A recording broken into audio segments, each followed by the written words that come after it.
తెలంగాణలో స్థానిక సంస్థల ఎన్నికలకు సంబంధించి మరో 2-3 రోజుల్లో ఎన్నికల నోటిఫికేషన్ రాబోతున్నట్లుగా తెలుస్తోంది. ఎందుకంటే సాక్షాత్తు పంచాయతీరాజ్ గ్రామీణ అభివృద్ధి శాఖ నుంచి ఒక హెచ్చరికలైతే ఇటు అధికారులకి అటు ఈ యొక్క ఉన్నతాధికారులకి మొత్తం ఉద్యోగస్తులకు ప్రభుత్వ ఉద్యోగస్తులకి ఒక హెచ్చరికలైతే జారీ చేసినటువంటి సందర్భంగా అనిపిస్తోంది. ఇప్పుడు ఆల్రెడీ రిజర్వేషన్లు ఖరారు అవుతున్నాయి. నేడు రేపు ఖచ్చితంగా ఎన్నికల నోటిఫికేషన్ వచ్చేసే అవకాశం ఉంది. ఎప్పుడు ఎన్నికలు జరిగినా సరే మీరు సిద్ధంగా ఉండాలి అనేటువంటి ఒక హెచ్చరికలు అయితే ఇటు ప్రభుత్వంలో ఉన్నటువంటి కీలక ఉన్నత అధికారులకి అలాగే ఉద్యోగ సిబ్బందికి హెచ్చరికలు జారీ చేసినటువంటి సందర్భం అయితే కనిపిస్తోంది. ఎందుకంటే వాస్తవానికి చూసాం ఆల్రెడీ జీవో9 సంబంధించి హైకోర్టు స్టే పైన ఈ సుప్రీంకోర్టుకు వెళ్ళడం, సుప్రీంకోర్టు కూడా ఆ కేసుని విచారణకు రాకుండానే డిస్మిస్ చేసి పడేసేయడం. సో ఇప్పుడు తదుపరి ప్రక్రియ ఇప్పుడు రేవంత్ రెడ్డి ముందు ఉన్నటువంటిది ఏముంది అని అంటే కనుక బీసీలకి 42% ఇవన్నీ కాకుండా పాత పద్ధతిలోనే 50% రిజర్వేషన్లు. ఇంకా రేవంత్ సర్కార్ ముందు ఏముంది, ఇంకా వాళ్ళు మొదటి నుంచి చెప్పుకొస్తున్నారు పార్టీ పరంగా ప్రత్యామ్నాయంగా మేము 42% ఇవ్వాలి అని అనేది. సో ఈ క్రమంలో ఖచ్చితంగా పార్టీ పరంగా 42% ఇస్తారా లేదనేది పక్కన పెడితే గతంలో మాదిరి కానీ పాత పద్ధతి మాదిరి కానీ 50% ఈ యొక్క క్యాప్ పెంచకుండా 50 ఏదైతే ఉందో గతంలో 50% లోపు జరిగాయి కాబట్టి 50% లోపులోనే ఇప్పుడు మళ్ళీ ఎన్నికలు జరగబోతున్నాయి. సో మరి 2-3 రోజుల్లో ఖచ్చితంగా ఈ యొక్క ఎన్నికల నోటిఫికేషన్ అయితే ఎన్నికల సంఘం రిలీజ్ చేసే అవకాశాలు అయితే చాలా స్పష్టంగా కనిపిస్తున్నట్లుగా తెలుస్తోంది. సో దీనికి సంబంధించి ఒక పూర్తి స్థాయి అప్డేట్ చూద్దాం. స్థానిక సంస్థల ఎన్నికలకు సిద్ధంగా ఉండాలని అధికారులు ఉద్యోగులకు పంచాయతీరాజ్ గ్రామీణ అభివృద్ధి శాఖ ఆదేశాలు జారీ చేసింది. ఈ ఎన్నికలు ఎప్పుడు జరగవచ్చు అనే దానిపై 2-3 రోజుల్లోనే స్పష్టత వస్తుందని సంకేతాలు ఇచ్చినట్లుగా తెలుస్తోంది. స్థానిక సంస్థల్లో రిజర్వేషన్ల ఖరారుతో పాటు ఎన్నికల తేదీలపై ప్రభుత్వం నిర్ణయం తీసుకున్న వెంటనే చర్యలు తీసుకోవాల్సి ఉంటుందని కూడా తెలిపింది. ఎన్నికలపై ప్రభుత్వం ఎప్పుడు నిర్ణయం తీసుకున్నా సరే రంగంలోకి దిగేందుకు సిద్ధంగా ఉండాలని సూచించినట్లుగా తెలుస్తోంది. ఎన్నికల నిర్వహణకు సంబంధించి సమస్యలు, చట్టపరమైనటువంటి అంశాలపై ప్రభుత్వం కోరిన వివరణకు కూడా పిఆర్ శాఖ సమాధానం పంపించినట్లుగా తెలుస్తోంది. ఇదివరకు జరిగిన కసరత్తులో 4-5 జిల్లాల వరకు మండల, జిల్లా పరిషత్, గ్రామ పంచాయతీ స్థానాల రిజర్వేషన్ల ఖరారులు తప్పులు దొర్లినందున ఈసారి అలాంటివి జరగకుండా అన్ని జాగ్రత్తలు తీసుకోవాలని ఉన్నతాధికారులు ఆదేశించినట్లుగా తెలుస్తోంది. గురువారం రాష్ట్ర ప్రభుత్వ స్పెషల్ లీవ్ పిటిషన్ను సుప్రీంకోర్టు కొట్టివేసినటువంటి విషయం తెలిసిందే. దీంతోపాటు 50% రిజర్వేషన్లతోనే స్థానిక ఎన్నికలకు వెళ్లాల్సి ఉంటుందని స్పష్టం చేసినటువంటి విషయం కూడా మనకందరికీ తెలిసినటువంటి విషయమే.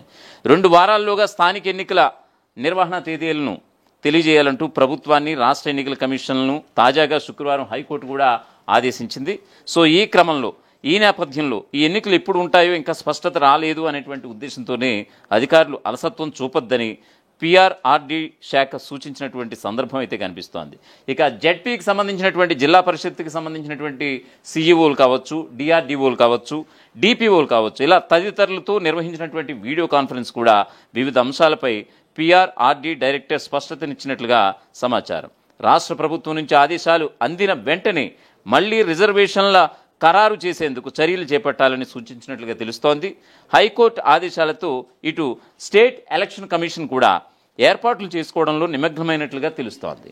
ఇక ఎస్సీ, ఎస్టీ, బీసీ రిజర్వేషన్ల ఈ యొక్క శాతం ఖరారుతో పాటు ఫలానా తేదీలోగా ఎన్నికలు జరపాలని రాష్ట్ర ప్రభుత్వం ఆదేశాలు అందగానే ఎన్నికల నిర్వహణ పనులు వేగవంతం చేయబోతోంది సర్కార్. గతంలోనే 5 దశల్లో ఎంపీటీసీ, జెడ్పీటీసీ, సర్పంచ్ ఎన్నికలకు షెడ్యూల్ జారీ చేసినందున ఈ యొక్క రిజర్వేషన్ల ఖరారుపై కావచ్చు, అలాగే ఎన్నికల తేదీలపై కావచ్చు స్పష్టత వచ్చిన వెంటనే ఎన్నికల ప్రక్రియ ప్రారంభానికి సంసిద్ధంగా ఉన్నట్లుగా ఇటు స్టేట్ ఎలక్షన్ కమిషన్ వర్గాల నుంచి ఒక జోరుగా అయితే ప్రచారం సాగుతున్నట్లుగా తెలుస్తోంది. ఇక స్థానిక సంస్థల ఎన్నికల నిర్వహణకు సంబంధించి ఏం చర్యలు తీసుకుంటున్నారు అనే దానిపై వివరణ ఇవ్వాలంటూ రాష్ట్ర ఎన్నికల సంఘానికి అలాగే ప్రభుత్వానికి హైకోర్టు శుక్రవారం ఆదేశాలు జారీ చేసినటువంటి విషయం మనందరికీ తెలిసిందే.